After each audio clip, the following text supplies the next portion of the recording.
Mallareddy university school of agriculture విద్యార్థుల ఆందోళనకు దిగారు. మల్లారెడ్డి యూనివర్సిటీలో యాజమాన్యం నిర్లక్ష్యం కారణంగానే అరుణ్ అనే విద్యార్థి అనుమానాస్పదంగా మృతి చెందాడని ఆరోపిస్తూ ఏబీవీపీ ఎన్ఎస్ఐయు ఆధ్వర్యంలో విద్యార్థులు ఆందోళన చేపట్టారు. యూనివర్సిటీలో అంబులెన్స్ సౌకర్యం లేకపోవడంతోనే విద్యార్థి మృతి చెందాడని యూనివర్సిటీ ముందు బైఠాయించి విద్యార్థులు రాస్తారోకో చేశారు. కాలేజీలో ఫర్నిచర్ కి నిప్పు పెట్టి అద్దాలు ధ్వంసం చేశారు.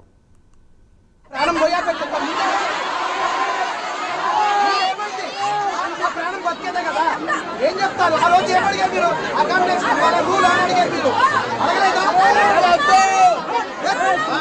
చెప్పాలి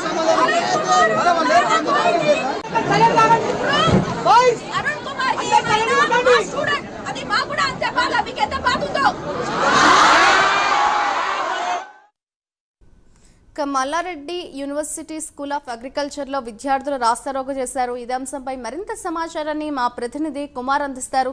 కుమార్, చెప్పండి, ప్రస్తుతం యూనివర్సిటీలో సిచ్యువేషన్ ఏ విధంగా ఉంది అండ్ స్టూడెంట్స్ ఏం డిమాండ్ చేస్తున్నారు? Thank you Madhuri. Malla Reddy agricultural యూనివర్సిటీలో 2 రోజుల క్రితం అరుణ్ అనే విద్యార్థి అనుమానాస్పదలో మృతి చెందాడు. ముఖ్యంగా మైసమ్మగూడలోని ఏదైతే బషీరాబాద్ పిఎస్ పరిధిలోనైతే ఈ సంఘటన అయితే చోటు చేసుకుంది. ఏదైతే కాలేజీలోని క్లాస్ జరిగే సమయంలోని అరుణ్ అనే విద్యార్థి అకస్మాత్తుగా కింద పడిపోవడంతో వెంటనే అప్రమత్తమైన విద్యార్థులు అలాగే కాలేజీ యాజమాన్యం కూడా ఏదైతే అతను హాస్పిటల్ తీసుకెళ్లే క్రమంలోని అతను అయితే చనిపోవడం జరిగింది. ముఖ్యంగా ఏదైతే హాస్పిటల్ తీసుకెళ్లే సమయంలోని అంబులెన్స్ చాలా లేటుగా వచ్చిందంటూ కూడా విద్యార్థులు అయితే చెప్తున్నారు.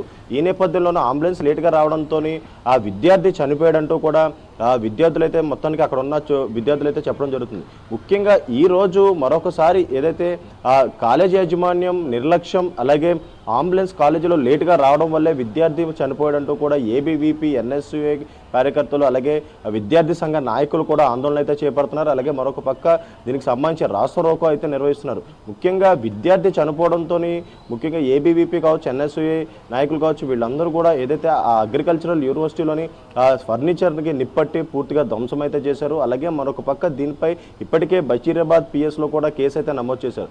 ముఖ్యంగా ఆ సంఘటన జరిగిన సమయంలో కూడా ఇది క్లాస్ రూమ్లో జరగడంతో వెంటనే అక్కడున్న విద్యార్థులు కూడా అప్రమత్తమయ్యారు. కానీ ఏదైతే వెంటనే హాస్పిటల్ తీసుకెళ్లే క్రమంలో అంబులెన్స్ అయితే లేటుగా వచ్చిందంటూ కూడా వాళ్ళైతే ఆవేదన అయితే వ్యక్తం చేస్తున్నారు. ముఖ్యంగా ఏదైతే కాలేజ్ యాజమాన్యం కూడా ఈ చావును కూడా ఎంతో సీరియస్గా తీసుకోలేదంటూ కూడా వాళ్ళైతే చెప్తున్నారు.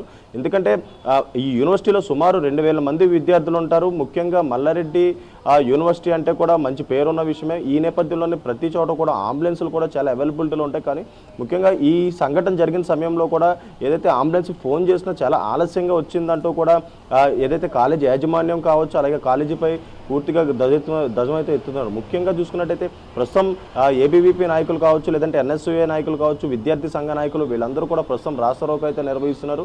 అలాగే మరొక పక్క కాలేజీ ఏదైతే ధ్వంసం చేశారో అలాగే మరొక పక్క ఏదైతే ఫర్నిచర్ కూడా నిప్పంటించడం జరిగింది. ముఖ్యంగా వెంటనే ఘటనా స్థలంగా అయితే ప్రస్తుతం పోలీసులు అయితే చేరుకున్నారు. అక్కడ కొద్దిగా ఉద్రిక్త పరిస్థితి ఏర్పడిందనే చెప్పొచ్చు. ముఖ్యంగా ఈ కేసుకు సంబంధించి ఏదైతే నిర్లక్ష్యం వహించారంటూ కూడా విద్యార్థులు అయితే ఆవేదన వ్యక్తం చేస్తున్నారు. అలాగే మరొక పక్క ఎన్ఎస్యుఏ కావచ్చు విద్యార్థి సంఘ నాయకులు కూడా పూర్తిగా దీనిపై అయితే ప్రస్తుతం రాస్తారోకో అయితే నిర్వహిస్తున్నారు. ప్రస్తుతం బషీరాబాద్ పిఎస్లో కూడా దీనిపై అయితే కేసు అయితే నమోదైంది.